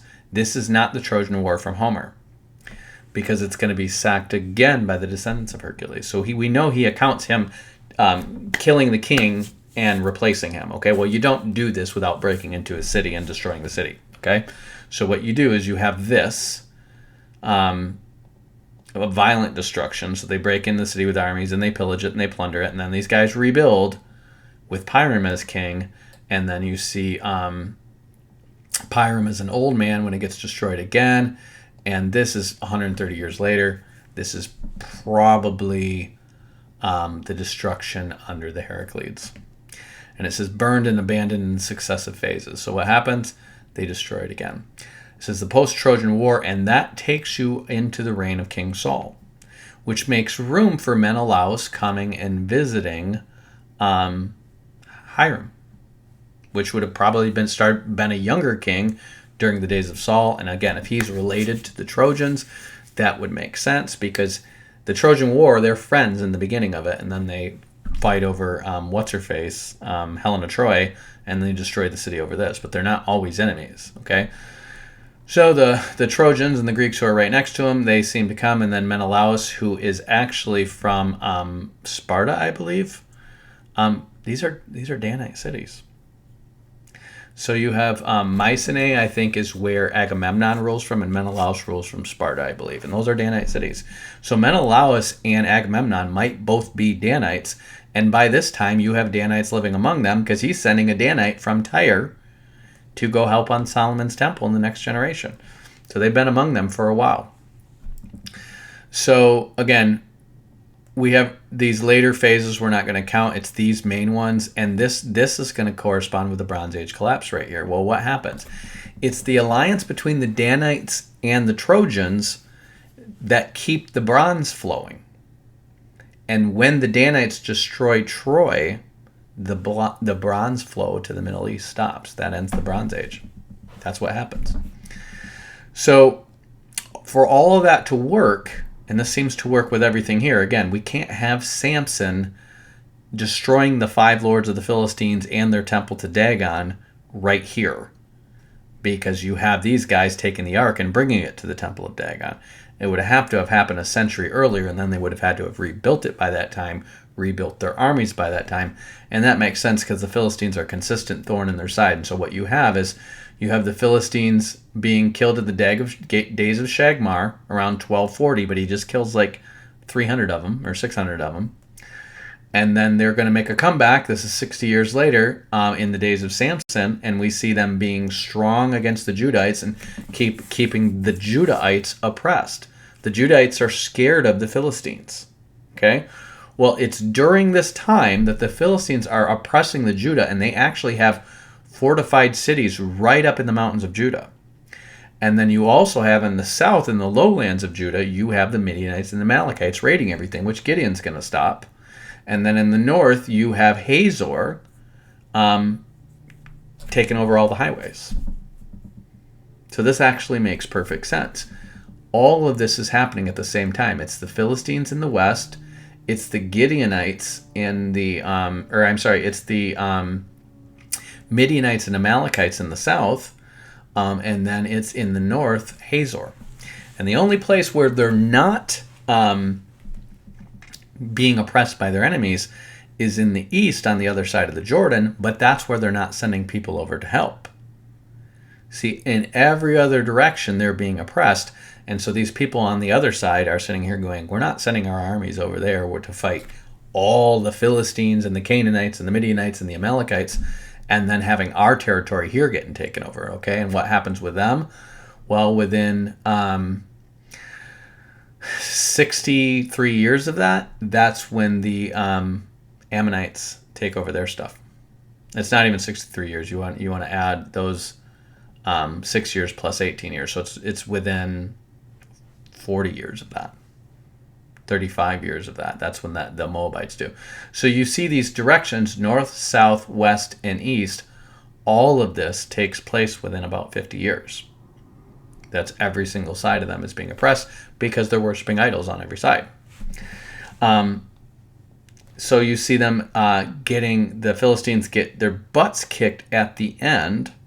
Samson has taken part in driving them out of Crete. So again, he's got a 20-year period that nothing is accounted. So it's during this 20-year period, it's the 20 years before that the sea peoples are doing all the raids. And that's how the Danites are retaking those Greek cities on Crete and in Peloponnese. Okay? So they're retaking those cities in the 20 years before Samson. And then in that 20-year gap where Samson is accounted as, it just says he judged the Philistines or he judged Israel 20 years, but it doesn't say what he did. That's when he's going over to Crete. That is when he is basically becoming the Minotaur, the legends of the Minotaur, the glory of Hera. Remember, his wife is Hera, the one who became pregnant. His father is Manoah, who becomes King Minos, and then he gets buried and he becomes named Zeus because he's the son of, the son came miraculously by God, so they're going to assume he's Zeus' son. Then he becomes Perseus, which means from Zeus. And so the Minotaur, Hercules, and Perseus are all Samson. And he probably becomes the basis for Apollo too, which Mopsus, this seer from the Danites who live in Cilicia and then go start a city in southern Asia, he brings the worship of Apollos, the sun god, the son of Zeus, and Samson's name means man of the sun. So Apollos, the Minotaur, Perseus, and Hercules are all probably based on Samson. And then, lo and behold, he's so strong, he sacks Troy with, again, if he's leading an army of the Danites, they're going to win. It's like having a giant on your side, right? You're talking about a guy who ripped off the gates of Gath. So, yeah, he's going to be able to take out over Troy. They sack the city. They wreck it. They put a new puppet king in his place. And then in the next generation, they're going to, his sons or grandsons are going to be involved in the second sack of Troy. And some of them are going to die in that war. So it's during that time that he destroys the Philistines, and so they don't make a comeback. Remember, this is going to be in the ballpark of 1180 when he finally destroys the Philistines' temple and kills the 5 lords of the Philistines. They're going to make their next comeback in the days of Eli towards the end of his reign when they get the Ark of the Covenant. But that makes a lot of sense because it's 1080. It's 100 years later. That makes way more sense than all them being destroyed and then all of a sudden having their temple rebuilt and kicking the Israelites' butt. Makes way more sense. And then it's going to be from then you're going to have Saul start to push them back. David finally subdues them, and Solomon keeps them subdued. And they don't really make a comeback until Israel starts to fall apart. They take some cities again. So this is the timeline I have. Again, I just put Samson, Deborah, Barak, and Gideon all lined up. Jephthah just a little bit after them. And then these non-combatant judges between these guys, all in succession, leading up to overlapping with Eli, who's just going to be the high priest. So the high priest does judge people, but he doesn't go everywhere. Okay? So the high priest is mostly judging in Judah, Benjamin, Ephraim, that kind of central area. And then Samuel takes over, and then Saul, David, and Solomon. That's when you start having the kings. It makes sense, adds up to 480 years, lines up with the destructions of Troy, lines up with Samson being Hercules. Everything seems to line up. So this is going to be a lot more clear in my Serpent by the Way book when I start talking through the Danites. I'm going to have probably a similar chart to this and a description of when these people went down that you can line up with the Bible verses and just read for yourself. But I think the really cool thing is that all these details are in the Bible. Like if you just read it carefully and then you just put the stories next to each other and then you put the archaeology next to each other, what it ends up with is these are true stories, true timelines, but when you're careful with the language and you see things like now after the death of Joshua, that has to be after the death of Joshua, when you see and the children of Israel again did evil in the sight of the Lord, again just means again. It should really read, again, the children of Israel did evil in the sight of the Lord. And what it's really doing is it's telling stories. It's not saying after that last thing happened, then this happened. It's saying, again, here's the cause. Israel did evil in the sight of the Lord. Here's the judge that rose up. And if you're careful not to put them in succession, when the book of Judges doesn't put them in succession, you realize that this, again, should be at the beginning of the sentence. It's not saying afterward, then you know these are different narratives that are strung together. So you basically have your first narrative starts in Joshua 1, and it's going to take you to the fact that they're being oppressed by their neighbors. And all the way to Joshua 3 is going to be when they're oppressed by the neighbors, okay? And then you see... And they took their daughters to be wives and their daughters and serves other gods. So that's the intro, okay? Then when you see, and the children of Israel did evil in the sight of the Lord and forgot the Lord their God and served the Baalims and the groves, okay, that's how that ends, okay? So then you go to chapter 8, therefore the anger of the Lord was hard against them. And that first thing about Caleb's younger brother, it's actually his grandnephew, just is an extension of Joshua. It just picks up right where Joshua left off, and then it leads to Shamgar. And so that's the end of that first narrative, Joshua 1 through 3, okay? But then we have, and the children of Israel again, so again the children of Israel did evil in the sight of the Lord, okay? This is not consecutive. This is overlapping with Shamgar, and we see the evidence right in the Song of Deborah, in the days of Shamgar. So we know this is overlapping with that. Then you go down to seeing how it says that the Benjamites are fighting the Amalekites, and we go to the next chapter, and the children of Israel did evil in the sight of the Lord. This is a new narrative, and they're serving Midian, and this is talking about Gideon. Well, Gideon is fighting the Midianites while the Ephraimites are fighting the Amalekites. So 6 through 10 is going to, 6 through 11 is going to cover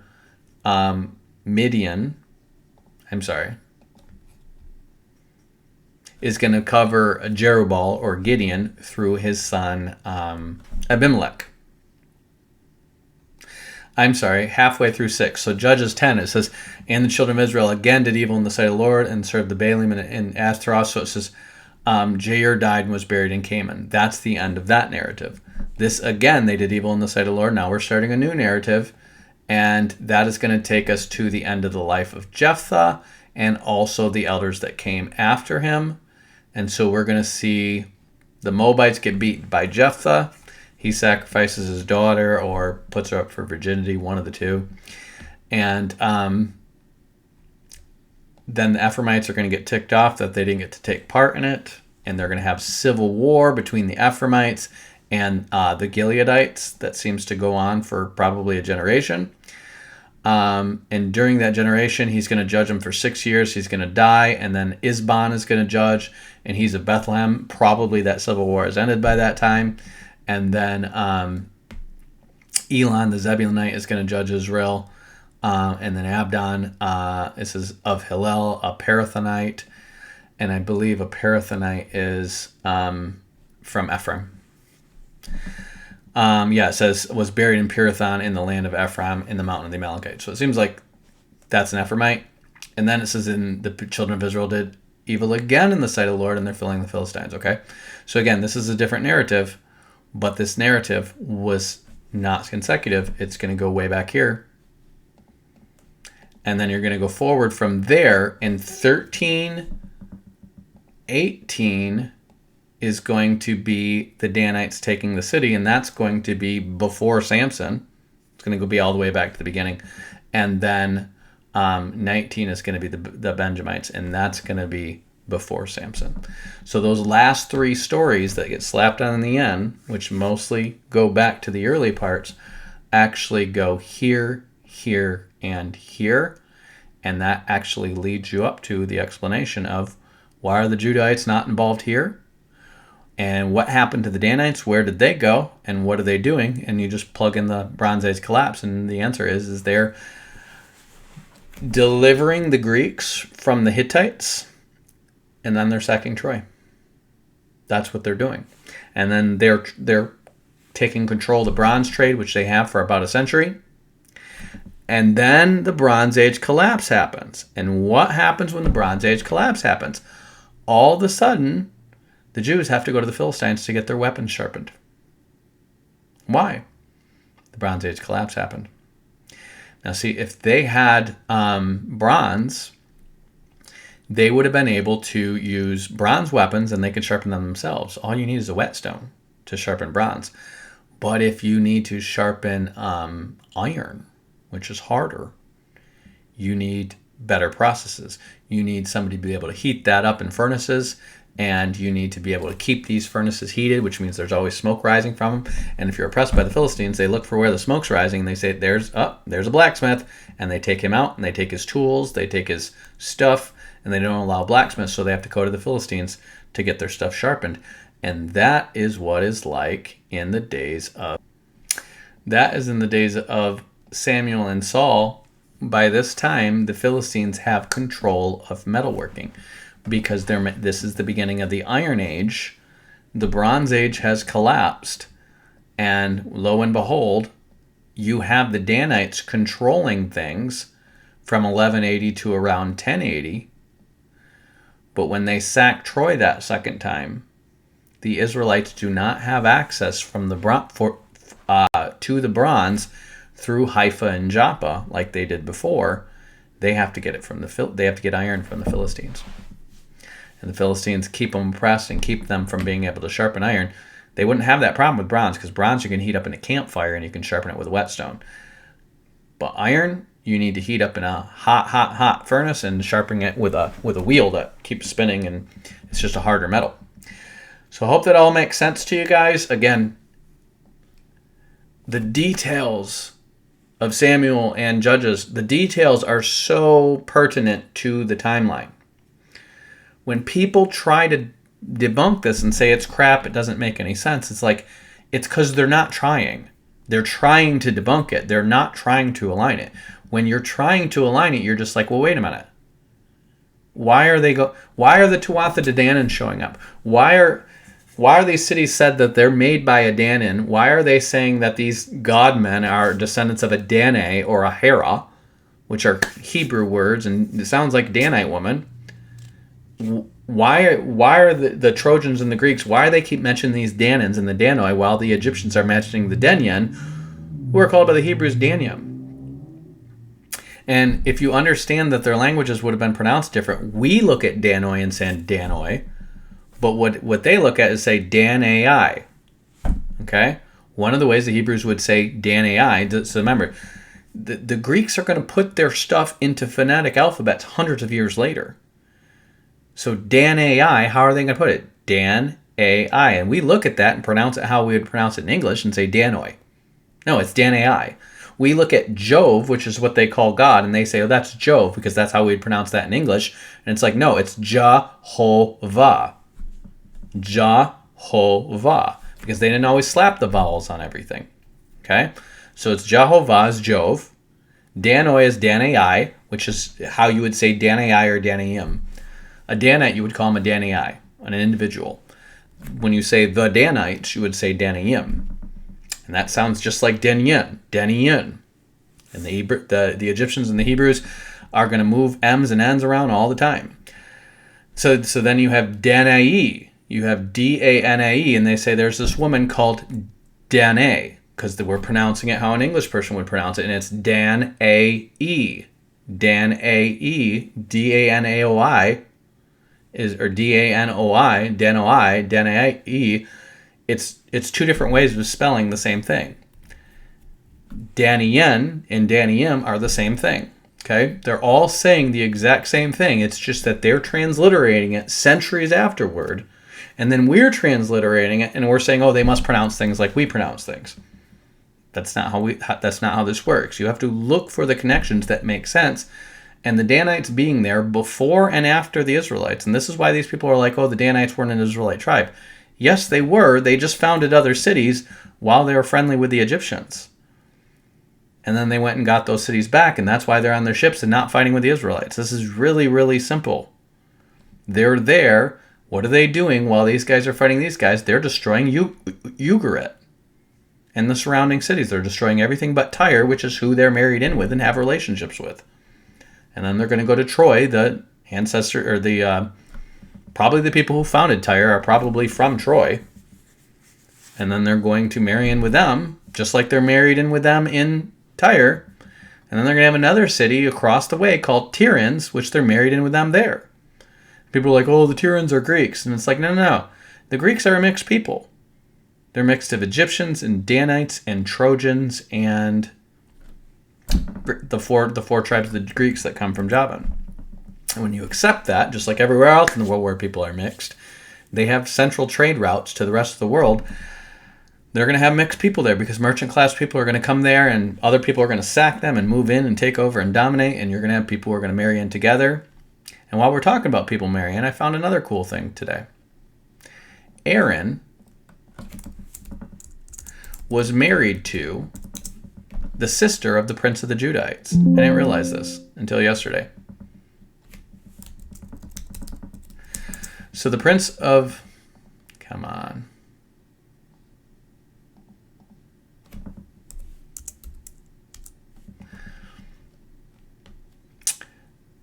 The prince of the Judahites, and this is who David is descended from, is this Nahshon, the son of Amminadab. Nahshon, the son of Amminadab, is the son of Ram, the son of Hezron. So Amminadab's the son of Ram, the son of Hezron. Ram is who Elihu, the Buzite, is the uncle to in the book of Job. And Amminadab, it says Aaron took to him Elisheba, the daughter, Elisheba, my God, Sheba. Huh. I wonder what Sheba means. The daughter of Amminadab, the sister of Nahshon. So see, Nahshon and Amminadab, two wife, and she bare him Nadab and Abihu, Eleazar, and Ithamar. So these are the Aaronic priesthood is actually half Judahite from the get. Aaron himself is married to the prince, the sister of the prince of that. He's basically the leader of the tribe of Judah. So when we talk about the line of Zadok being married in centuries later, that's not the first time.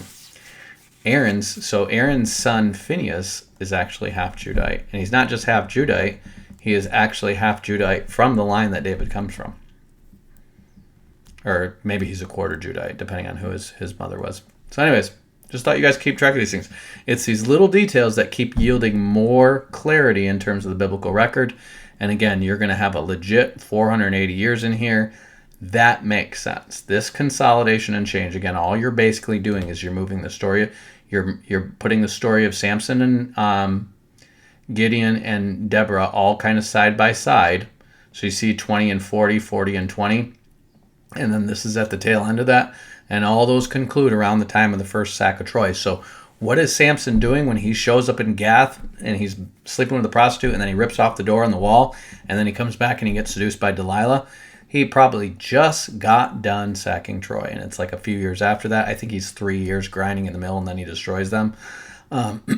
He is probably after that going to... So remember, he's sacking Troy over the fact that this king wouldn't give him a wife. So what does he do? I'm just going to go sleep with a prostitute. He's a lonely guy. Okay? And then it's a few years after that, he gets seduced by Delilah. Doesn't say when, probably shortly after that. And then he gets blinded, and 3 years later, he destroys the Philistines. So this destruction of the Philistines is around 1180. We're going to say within 5 years of that, probably. And then Tola, Jair, all these guys are basically ruling in the north and the east. The Philistines aren't giving them any trouble in the south and Judah. And it's around that time, notice you have 1120 here, that these guys who are all basically ruling in the north and east, Judah's probably self-ruling, tribally, probably kind of isolated.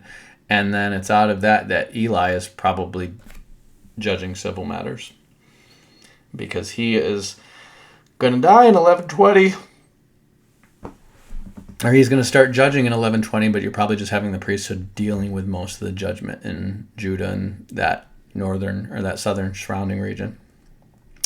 So I hope you guys are blessed by this. Also, when I worked on this, I had to work out David's genealogy. Why? You can't make it make sense mathematically unless you put up to 3 unknown people between Obed and Jesse. That's the only way I can figure it out.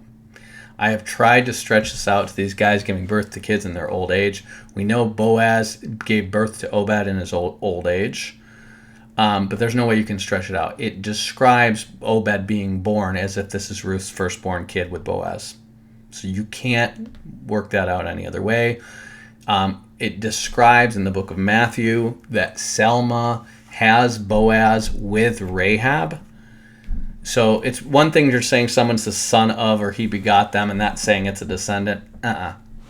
It says he has him with Rahab. You're not going to say he was born, it was said of Rahab. That means he came out of the womb of Rahab. You're not going to say that about a descendant of somebody. So Selma gives birth to Rahab, and this makes sense actually because it's either during the time where Ehud just got done beating the Moabites or during the time that the Moabites are oppressing them. And what probably happened is that Ruth's first husband went to live in among the Moabites when the Moabites were oppressing them because it was better off for them there, and they married in with the Moabites. Again, they were probably decently connected in Judah, and they thought it would be better for them. And then after Ehud kills the king of Moab, and they delivers them from the Moab, it's in that 80 years which things start going sour for them in Moab because they have probably killed and plundered the Moabites and maybe even done something silly like sown their fields with salt. And that's why they're having a famine in that land, and so they come back. And so then Boaz, who stayed there all along, is going to be an old man when he marries Ruth. So you're looking at probably 80 years into the captivity, which puts you towards the end of Ehud's peace, which makes sense because you're not accounting any, remember Shamgar is defeating the Philistines around this time. You're not recounting any wars or anything like that. During the story of Ruth, it seems to be pretty peaceful. That would make sense that takes place during this 80 years of peace. And then Ruth is going to give birth to Obed. Now, the ancestry between Obed and Jesse could be truncated. And this actually works because we know that Samuel is the 5th generation from Korah. He is related to the singers of Korah, and they are all carefully accounted in the Chronicles. We know that Saul is the 3rd generation from Ner, but we don't know how Ner connects with the Benjamites who come out of Egypt. We have the Benjamites who go into Egypt. We have the Benjamites who come out of Egypt. But between that time and the time of Ner, Saul's grandson or grandfather, Ner begets Kish, Kish begets Saul, we have no account of the genealogy between them. And that makes sense because, again, you're talking about they're first taking over the land. They're not that united. You don't have people storing their family records with the priesthood as well. And also during this time, you have most of the Benjamites wiped out. So we know that Saul is from Gibeah, which is the city where they make a deal with these Canaanites, which is probably why they have people in his line with names like Baal in their name. And then Gibeon is the city of the Benjamites that they destroy, which is the next city down the street. And they destroy most of the Benjamites in this war, down to like 600 of them. So we know that Saul is descended from one of those 600, but we don't know why, because probably their family records were destroyed in the context of this war. So who is he? We know he's the... You have a Kish, the title is the father of Gibeah, or the father of Gibeon. Begat Kish, and then it says Ner begat Kish right after that. So Ner seems to be counted as the father of Gibeah, and that is probably because he is the surviving descendant of the Benjamite over all the Benjamites of Gibeah. That's probably why he's called the father of Gibeah. So you would have had the Benjamites wiped out roughly in the 1300s. And by 1050, Saul is going to be king. So you're looking at 180 years, and we have 3 generations back accounted to Ner, which is probably, or 2 generations before Saul, which is probably going to be roughly 100 years back. So we only have to 1150. So we have like 200 years where it's not that accounted. Well, we also have about that same 200 years that the Judahites are not accounted. Well, what happens? Well, a bunch of the Judahites get killed fighting the Benjamites right off the bat during this same close period. And they're probably not keeping the best records then either. They know who they're descended from ultimately, and they're connecting Jesse to Obed, but who are the ones between? Well, apparently it's not that significant. We definitely can tell from the story of Ruth that they are keeping track among kindred and stuff among them. But what we probably do not have is like official records being kept by the temple or by the tribes, because the tribes are not super hardcore literate at this time. You have Proto-Hebrew, but the ones writing are probably mostly the priests. You probably don't have anyone else writing. And then it's after he becomes king that it's important to write stuff down. So that's probably what happens. And that's when the story of Job comes in, which is a big deal. That's when the story of Ruth comes in, which is a big deal. And that's when the story of David comes in. All big deal to the royal line. But they probably were oral accounts before that. Family stories. Probably weren't written down.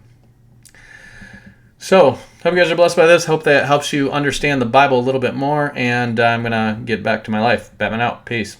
Peace, I'm out. I'm Batman.